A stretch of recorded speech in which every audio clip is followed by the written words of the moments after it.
Au sommaire de cette édition, un coup de projecteur sur les grands dossiers qui seront sur la table de la conférence internationale sur la sécurité maritime de novembre prochain à Lomé. Retour sur la nouvelle mission des forces de l'ordre de sécurité togolaises que le chef de l'État veut désormais plus opérationnel et plus proche de la population. Enfin, un nouveau round de négociations pour les deux gouvernements qui se disputent la gestion de la Libye. Ils sont réunis depuis ce matin au Maroc pour un dialogue de 2 jours qui devra leur permettre de trouver un accord de partage du pouvoir. Bonsoir et bienvenue dans cette édition. Un émissaire du Premier ministre israélien au Togo, Noam Kaz, dépêché à Lomé par Benjamin Netanyahou auprès de son homologue commissaire Classou, est venu discuter coopération bilatérale avec ce dernier. Carmen Madiakako a recueilli ses propos à sa sortie d'audience. Stating the good relations that exist between Israel and Togo. Et avec le Premier ministre des relations entre l'État d'Israël et le Togo. Et nous avons demandé le support, le soutien de l'État togolais dans des conférences que nous aurons. Et je suis très heureux d'être ici et je remercie le peuple togolais et le gouvernement togolais pour l'hospitalité. Et j'espère que notre collaboration, notre coopération sera de plus en plus grande pour la. Les Togolais attendent un grand événement en novembre prochain, vous le savez. C'est en effet du 2 au 7 novembre de cette année que la communauté internationale s'est donné rendez-vous dans notre capitale pour parler sécurité et développement des activités portuaires et maritimes dans les différentes instances nationales comme internationales intéressées par le sommet. On se prépare pour y participer avec beaucoup d'assiduité. Nous sommes à un peu plus de 2 mois de la date butoir. C'est déjà pour nous le moment de nous interroger sur les grands dossiers qui vont meubler les travaux. De quoi va-t-on parler concrètement à cette conférence? Découvrons-le dans ce reportage de Charlotte Onsimé.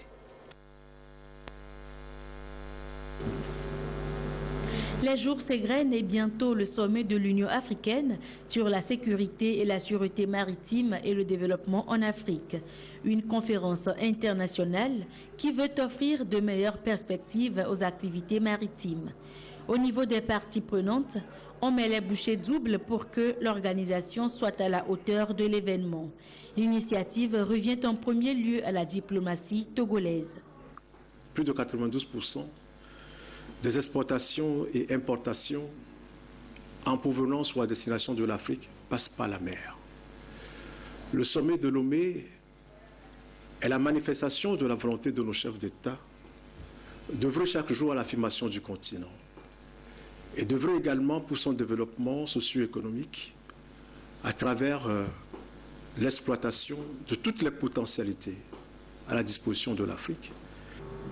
Au-delà du thème central axé sur la sécurité maritime et le développement, d'autres sujets connexes sont également à l'ordre du jour.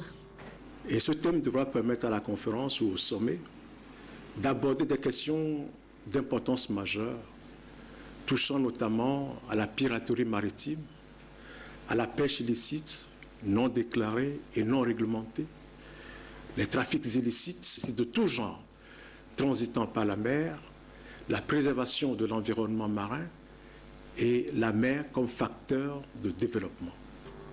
Déjà en janvier 2014, à la conférence d'Addis Abeba, les chefs d'État et de gouvernement adoptaient la stratégie africaine intégrée pour les mers et les océans à l'horizon 2050. Cette stratégie met un accent particulier sur le développement d'une économie bleue florissante, durable et sécurisée dans le respect de l'environnement. Il est alors évident que l'économie bleue a de l'avenir. L'économie bleue en Afrique a de l'avenir. Nos espaces maritimes sont étendus et je crois que nous pourrions autant que possible en arriver là si la politique définie dans la stratégie africaine intégrée est menée de la meilleure manière possible avec les moyens efficients et appropriés et qui devront être trouvés. Donc l'économie bleue pourrait permettre à l'Afrique, à travers l'exploitation de nos richesses marines, dans le respect bien sûr de l'environnement, d'atteindre un certain nombre d'objectifs, notamment l'aspect touchant à la prospérité des populations africaines. Il est important que la mise en œuvre de cette stratégie africaine intégrée se fasse et permette à l'Afrique de pouvoir se prendre en charge sur de nombreux plans. Et justement, pour que cette mise en œuvre soit effective, la conférence de Lomé aura à réfléchir sur les mesures et moyens qui permettraient à l'Afrique de protéger et de sécuriser son espace maritime afin d'en tirer le meilleur parti. Également, les chefs d'État étudieront les voies et stratégies qui aideront l'Afrique à promouvoir une économie bleue grâce à l'exploitation des richesses dont regorgent les mers et océans. Cette mobilisation contre l'insécurité sous toutes ses formes dans notre espace maritime ne détourne pas pour autant nos forces de sécurité de leur mission régalienne qui est de faire échec à toute entreprise criminelle et autres infractions qui se développeraient sur le reste du territoire, particulièrement dans les villes et villages du pays. Il y a quelques mois, le président de la République avait d'ailleurs engagé nos forces de l'ordre et de sécurité dans un vaste processus de réforme dont l'un des objectifs majeurs était d'en faire des forces de proximité. Le concept fait actuellement l'objet d'une campagne d'information et d'explication à travers le pays. Commandants de régions et de brigades, commissaires et officiers de police et de gendarmerie, préfets et chefs traditionnels sont les cibles de cette campagne dont la marque Bodjona a assisté samedi dernier à une des séances à ce côté.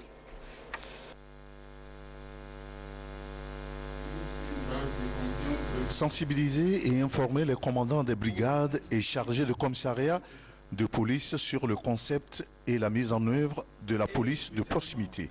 C'est l'objectif de cette rencontre rendue possible grâce à l'accompagnement financier de la fondation Hans Zedel. À Sokodé, pour le compte de la région centrale, il s'est agi d'expliquer aux acteurs de terrain que sont les commandants d'unités de gendarmerie, de police, les préfets et les chefs traditionnels le concept de la police de proximité au Togo et ses implications pour la sécurité. L'objectif de cet atelier, c'est sur la police, sur le concept police de proximité, c'est rapprocher au maximum les citoyens et les forces de sécurité. Les forces de sécurité, dans leur quotidien, qu'ils soient conscients qu'ils sont au service des populations et non l'inverse. Et aujourd'hui, ils sont à un effectif moins, mais vraiment moins que la population, et donc c'est à eux d'apporter, enfin la population peut les aider dans leur travail de policiers ou de gendarmes, en leur apportant des informations. Le colonel Kodjo Amana, représentant le ministre en charge de la sécurité et de la protection civile, a témoigné sa reconnaissance au chef de l'État qui œuvre pour placer l'intérêt des populations au centre de toutes les administrations. Le chef de l'État a clairement exprimé depuis l'année passée sa volonté et sa détermination à donner une sécurité totale à toute la population togolaise en initiant la refondation des forces de défense et de sécurité. C'est dans le même sens d'idée et pour traduire donc cela dans les faits que le ministère de la Sécurité et de la Protection civile a initié le présent atelier pour renforcer les capacités des forces de sécurité afin d'assurer la sécurité pour tous. Le concept de police de proximité consiste essentiellement à prévenir la criminalité en particulier et l'insécurité en général en développant durablement des partenariats avec les populations et l'ensemble des institutions publiques et privées. Et si nous nous intéressions à présent et de façon plus précise à cette réforme dont il est question, il faut d'abord dire qu'elle ne concerne pas que la police et la gendarmerie. Il y a aussi les forces armées. Mais dans le cas des premières, c'est-à-dire les forces de l'ordre et de sécurité, l'objectif est de les rendre plus opérationnels et plus proches des populations, comme cela a été dit dans le reportage. Et ceci se fait d'ailleurs déjà sentir dans leurs prestations dont on constate une certaine amélioration, notamment en matière de lutte contre la délinquance et dans la fourniture de services à la population, comme l'établissement de pièces d'identité. La preuve dans ce reportage réalisé par Aimé Abalo au commissariat central de la ville de Lomé. Prise de la taille, signalement, puis collecte des données. Ainsi se résument les formalités requises pour l'obtention d'une carte d'identité. À la manœuvre, les agents de la police. Mais comment les citoyens interprètent-ils les services qui leur sont offerts? J'ai été bien accueillie Mais j'exhorte les gens de respecter les policiers parce que le corps là n'est pas facile. Et tout ce qu'ils font ici, c'est très difficile. Et bon, il faut que si les gens viennent ici, ils n'ont qu'à suivre les ordres des policiers. Je suis venue pour faire ma carte, ils m'ont bien accueilli. Les policiers, avant, moi, je les créais, ils disaient des hommes très rigoureux. Mais quand je me suis approché d'eux, je sais que c'est des hommes qui sont gentils comme nous. Ils sont comme nos parents, nos frères. Donc quand ils donnent tout respect à un policier, si tu reçois tout ce qu'il a comme gentillesse. Il y a une nette amélioration dans la gestion même de l'établissement de ces pièces que nous avons actuellement. Il y a l'ordre qui est établi, que moi personnellement j'apprécie. Quand bien même il y a un volume important qui traite par jour, je dirais que vraiment l'accueil, il est parfait. Le volume des demandes ici au commissariat central de la ville de Lomé est de 200 à 300 dossiers recueillis chaque lundi, mercredi et vendredi. L'engouement des citoyens à disposer d'une pièce d'identité résulte de la modernisation des services de la documentation avec du matériel à la pointe de la technologie, des facilités offertes en matière de célérité et de réduction des délais d'attente. Dans leurs prestations, policiers et gendarmes sont même appelés à se rapprocher plus des populations en entretenant avec elles une certaine courtoisie et un climat de confiance mutuelle. Dès que les policiers rentrent dans les quartiers, pour qu'ils soient habitués avec les populations. Parce que les populations disent que quand ils m'approchent d'un policier, c'est un homme très dangereux parce qu'ils tiennent les armes et autres. Donc s'ils approchent les hommes de la rue, bon, au fur et à mesure, ils vont coopérer. Ce ne sont pas nos ennemis en quelque sorte. Ce sont nos amis, nos frères, nos parents. Bon. Lorsqu'un agent, un civil, a contact avec un corps habillé, il y a cette peur qui domine. Ce n'est pas totalement parti. Et dire que c'est dissipé, je dis non. Mais je crois qu'avec le temps, ça va changer. C'est une bonne chose. Mais je dis toujours, mais est-ce qu'ils ont les moyens nécessaires? Les moyens, l'État les déploie progressivement au fur et à mesure que s'exécute son plan de refondation des forces de défense et de sécurité. Formation, renforcement de capacités opérationnelles, logistique, motivation, plan de carrière et même un nouveau statut pour la police. Le chef de l'État a voulu ou veut rapprocher le système de sécurité du citoyen. Aujourd'hui, vous avez de nouvelles unités qui sont créées. Par exemple, au niveau des forces de défense, vous avez 2 régions militaires, vous avez 2 régions de gendarmerie. Et il en est de même au niveau de la police, vous avez 2 régions de police, vous avez la région numéro 1, la région numéro 2. Et au sein de ces régions de police ou de gendarmerie, vous avez des services déconcentrés. Aujourd'hui, vous avez au moins le commandant de région de police qui est basé à Tchévier pour la région numéro 1, qui part d'Atkwame jusqu'à Lomé. La région numéro 2, il est basé à Kara, donc de Blita jusqu'à Dapon. Le concept de police de proximité, nous ne pouvons réussir qu'avec la participation effective et entière de la population. Les autorités sifflent donc la fin de l'époque de la peur et de la méfiance vis-à-vis des forces de l'ordre. Elles en appellent à une implication de toute la société pour faciliter la tâche aux flics face aux défis sécuritaires de l'heure. C'est une ère de confiance qui s'annonce, l'épopée d'une nouvelle aventure entre civils et agents en uniforme. Veiller au respect du bien commun et de façon générale des règles qui régissent la vie en société, c'est l'autre mission classique des forces de l'ordre et de sécurité.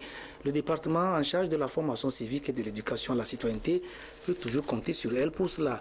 Un département qui a choisi de faire de la gente féminine le pilier central de la campagne de sensibilisation qu'elle mène actuellement sur l'esprit civique et citoyen.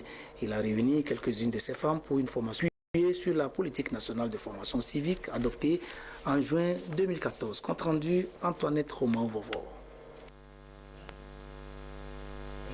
La représentativité des femmes, plus de 51% de la population togolaise, constitue un facteur important sur lequel le gouvernement compte s'appuyer pour vulgariser la politique nationale de la formation civique et de l'éducation à la citoyenneté adoptée le 12 juin 2014. Le ministère de la Communication, de la Culture, des Sports et de la formation civique s'engage donc à faire de ce groupe cible le pilier central de l'éducation à la citoyenneté, conformément à l'acte 3 de cette politique. Nous nous sommes dit qu'il faudra donner les stratégies nouvelles aux femmes pour les amener à jouer pleinement leur rôle d'éducatrice. Nous souhaitons qu'elles soient les actrices, les premières, les ambassadrices du civisme et de la citoyenneté. Le gouvernement togolais s'attache à la promotion des valeurs civiques et citoyennes dans le pays pour une émergence de citoyens responsables, solidaires et dévoués pour la cause de leur patrie. Il s'agit aujourd'hui pour notre pays d'induire un véritable changement de comportement des citoyens et de favoriser l'émergence d'institutions fortes et stables, animées par des femmes et des hommes de qualité, responsables, et puis de valeurs éthiques et morales, républicaines et citoyennes. Le présent séminaire permettra sans doute d'identifier les défis à la participation citoyenne de la femme togolaise et de formuler les stratégies d'intégration et d'éducation à la citoyenneté aux initiatives des acteurs du domaine. Cette formation balise la voie à d'autres pour une lutte efficace contre l'incivisme afin de bâtir une nouvelle société togolaise où les valeurs civiques et citoyennes seront des vertus partagées par tous. L'Association togolaise pour le bien-être familial, la TBF, fait le bilan de ses activités pour la période de 2012 à 2015. Réunis à Palimé la semaine dernière, les membres de cette institution ont procédé à une revue de toutes les actions qu'ils ont menées conformément au plan stratégique dont ils s'étaient dotés. Au vu des résultats, il est prévu l'adoption d'une nouvelle feuille de route pour la période de 2016 à 2019. Yves Bérévi. Ils sont 55 participants et agents mobilisés pour l'élaboration du nouveau plan stratégique 2016-2019 de l'Association togolaise pour le bien-être familial ATBF, plan qui doit faire suite au précédent de 2012, ce dernier qui doit être clôturé cette année 2015 avec un bilan positif selon les responsables à l'ouverture des travaux d'élaboration de la nouvelle stratégie, une rencontre tenue à Palimé. Nous avions axé ce plan 2012-2015 sur l'offre de services, le renforcement de l'accès aux services. C'est notre premier axe dans ce plan finissant. La TBF a fait des efforts énormes pour que l'offre de services en matière de planification familiale, mais au-delà de la planification familiale, les services dans ces cliniques fixes dans la majorité des hameaux les plus reculés du Togo. Le nouveau plan stratégique doit poursuivre les activités du plan précédent avec une particularité faite aux droits des jeunes et des populations. Le nouveau plan stratégique de la TBF continue dans le renforcement de l'offre, mais va mettre un accent plus particulier sur les droits des populations, les droits des jeunes en matière de santé sexuelle et de la reproduction. Créée en 1975, la TBF vient de boucler ses 40 ans avec un slogan « La TBF au service des populations ». Dans le secteur de l'enseignement technique et de la formation professionnelle aussi, l'on veut se doter de nouveaux mécanismes de gestion et de pilotage, notamment des programmes d'enseignement. Les acteurs ont choisi eux aussi de se retrouver au pied d'un Mont Cloto à Palimé pour mener des réflexions sur le sujet. L'objectif est de relever le défi de l'adéquation entre la formation et l'emploi. Reportage Luc Assis, Antoinette Romao-Vovo.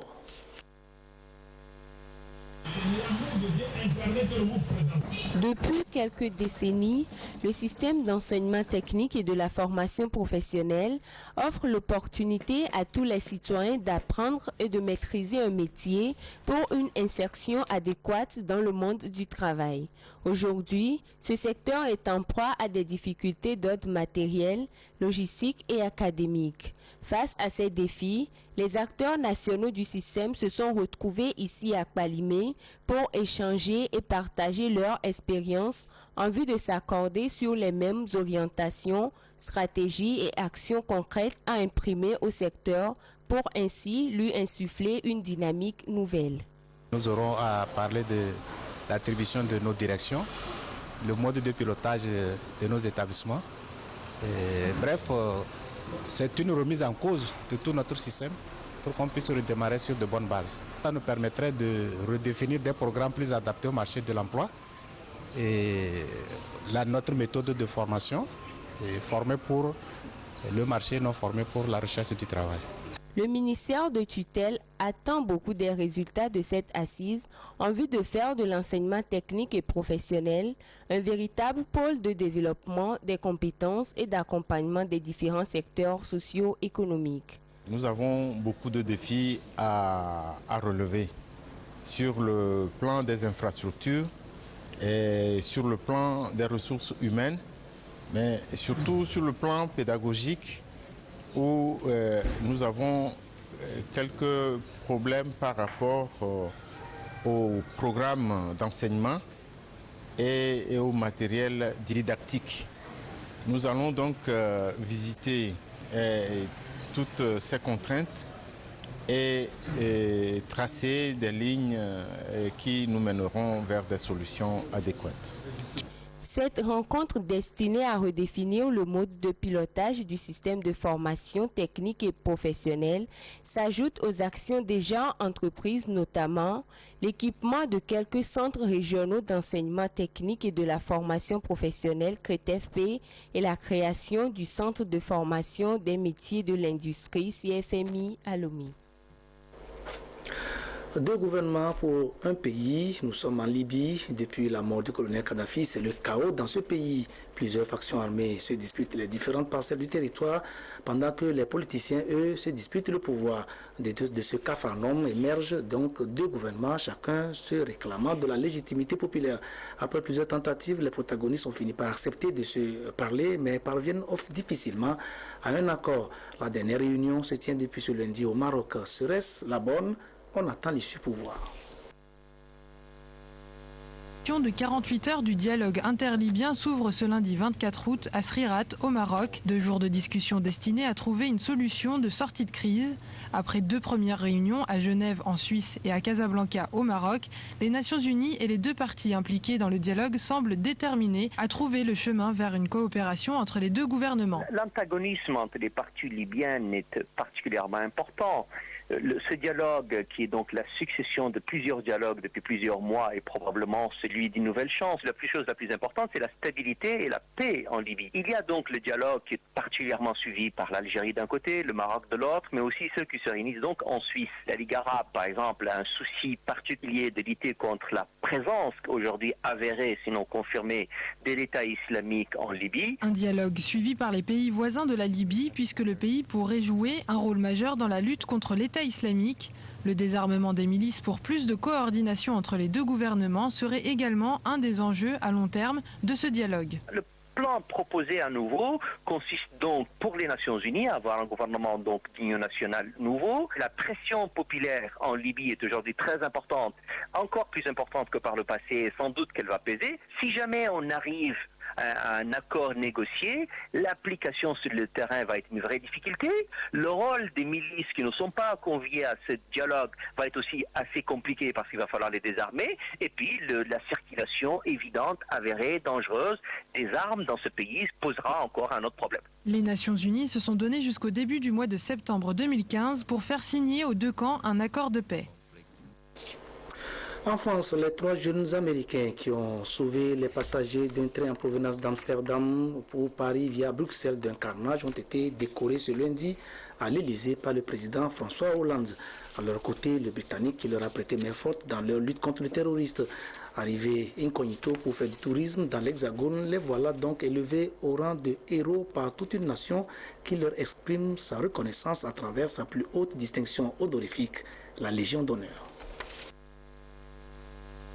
C'est l'image du jour. François Hollande qui honore au nom de la France 4 simples voyageurs devenus en l'espace d'un instant des héros. Quelques minutes plus tôt, les 3 Américains font leur entrée dans la cour de l'Élysée, guidés par l'ambassadrice des États-Unis en France. Spencer Stone, le bras encore douloureux. Anthony Sadler et Alex Karlatos, entourés également de leur mère. Tous 3 ont à peine plus de 20 ans, style décontracté, manifestement pas du tout impressionné. Pour leur acte héroïque, le chef de l'État leur remet la plus haute distinction de la République. Monsieur Spencer Stone, au nom de la République française, je vous fais chevalier de la Légion d'honneur. Devant Manuel Valls et une bonne partie du gouvernement, François Hollande rend hommage à ceux qui ont permis, dit-il, d'éviter un carnage. Votre héroïsme doit être un exemple pour beaucoup et une source d'inspiration. Face au mal qui est là, qui s'appelle le terrorisme, il y a un bien, celui de l'humanité. C'est celui que vous incarnez. En costume cravate, Chris Norman semble le plus ému. Ce passager britannique est également décoré. Il a prêté main forte aux Américains pour maîtriser Ayoub El Kazani. J'aurais jamais cru que j'allais avoir comme ça. Je vais essayer de faire honneur à l'honneur. Comment je me sens? Je suis heureux d'être en vie. Je veux surtout remercier mes coéquipiers, Alex, Spencer et Anthony. François Hollande a aussi précisé qu'il décorerait ultérieurement un Franco-Américain encore hospitalisé et un Français qui souhaite garder l'anonymat et qui a été le premier à intervenir. Au Togo, la forêt sacrée de Djilida dans le canton de Kouméa va connaître une nouvelle vie. Décimée par les populations riveraines, cette forêt va donc revenir à la vie grâce aux actions de reboisement entreprises par les mêmes populations à la faveur de la mise en œuvre du projet renforcement de la participation communautaire pour la protection de l'environnement et la restauration de la fertilité des sols piloté par l'ONG Eau Vive. Nestor Mouzo. La forêt sacrée de Djilida à Kouméa dans la Kouza est en voie de disparition. Le village de Pio, auquel appartient cette forêt, a pris conscience de la situation. Pour sauver cette forêt, le comité villageois de développement a entrepris une action de reboisement autour. Par le passé, c'était une grande forêt qui hébergeait beaucoup d'animaux sauvages. Cette fois-ci, on voit qu'avec les feux de brousse, la forêt même n'est plus comme elle était auparavant. Donc c'est l'idée là qui nous a animés de faire ce reboisement pour renforcer cette forêt communautaire sacrée. Il a fallu l'intervention de l'ONG de solidarité internationale Eau Vive pour que cette opération de reboisement soit menée. Eau Vive est arrivée à Pio avec un projet dénommé renforcement de la participation communautaire pour la protection de l'environnement et la restauration de la fertilité des sols. D'abord, c'est pour créer une zone tampon entre la forêt sacrée elle-même et le reste des terres disponibles pour que les populations ne soient pas amenées à cultiver jusqu'à rentrer dans la forêt. En plus, les anacardiens ont été choisis parce que c'est une plante à graines donc, qui donne les graines de cajou, donc qui seront vendues et pour être renflouées dans les caisses de la communauté et entreprendre d'autres activités de développement au niveau du village. Nous exécutons le projet grâce à la collaboration de l'Union européenne qui a apporté un appui financier et en partenariat avec des ONG au niveau local, à savoir PADES, le programme d'aide pour le développement économique et social, AJT, Action Jeunes Togo et CAP-EGR, complexe agro-pastoral éco des jeunes ruraux. Le village de Pio partage le projet renforcement de la participation communautaire pour la protection de l'environnement et la restauration de la fertilité des sols avec 49 autres villages répartis dans les préfectures de la Koza et de la Bina. À Tchamba, pour améliorer le cadre environnemental, tout en préservant l'environnement dans la région et pensant à la création également d'emplois au profit de ses membres, La coopérative des producteurs d'anacarde a ajouté son dévolu sur la culture du soja. De vastes champs de cette céréale ont ainsi été créés avec l'aide du général Mohamed Acha Titikpina, qui était d'ailleurs le week-end dernier en visite dans le secteur, accompagné d'une délégation du ministère du Commerce. Au dire des bénéficiaires, cette initiative a permis de réduire l'exode et la pauvreté dans la région. Reportage Lamarck Boudjona. Ces champs de soja et d'anacardier qui s'étendent sur une superficie de 100 hectares sont cultivés par un groupement composé de 100 jeunes, initié par le général Acha Titikpina depuis 4 ans pour réduire l'exode et la pauvreté dans le milieu. Ce groupement porte aujourd'hui le nom de coopérative des producteurs d'anacarde de Tchamba. Nous avons commencé ce travail il y a de cela 4 ans. Il faut remercier le chef de l'État, son Excellence Force Zenania Singwe, et nos autorités locales. Il faut les remercier exactement parce qu'ils ont eu une vision lointaine. Avant, les jeunes s'aventuraient vers le Nigeria. On a 50 hectares à Krikri, 50 hectares à Kochone. Et avec de nouveaux sites qui sont en train d'être reconquéris. Donc, effectivement, ça a freiné ce fléau. La visite de ces champs par Acha Titikpina et la délégation du ministère du Commerce et de la promotion du secteur privé vise à aider ces producteurs par le projet de renforcement des capacités productives et commerciales de la filière soja du CIR cadre intégré renforcé. Le gouvernement a négocié et obtenu un financement pour appuyer la filière soja. Et nous avons démarré la mise en œuvre de ce projet. Et étant donné que Tchamba est une grande zone de production, nous sommes venus aujourd'hui pour visiter les champs. Nous allons déployer tous les efforts pour accompagner ces jeunes qui sont très bien organisés et ça permettra vraiment de rehausser leur niveau de revenus avec les efforts qu'ils sont en train de faire. Un barrage est en construction afin d'irriguer les champs. La visite a pris fin par la sensibilisation des producteurs afin qu'ils redoublent d'efforts dans la production du soja et bien jouir des fruits de leur labeur. Ce journal s'arrête ici. Merci de votre aimable attention. Retrouvez Isidore Koubatine pour notre dernière édition du jour. Au revoir.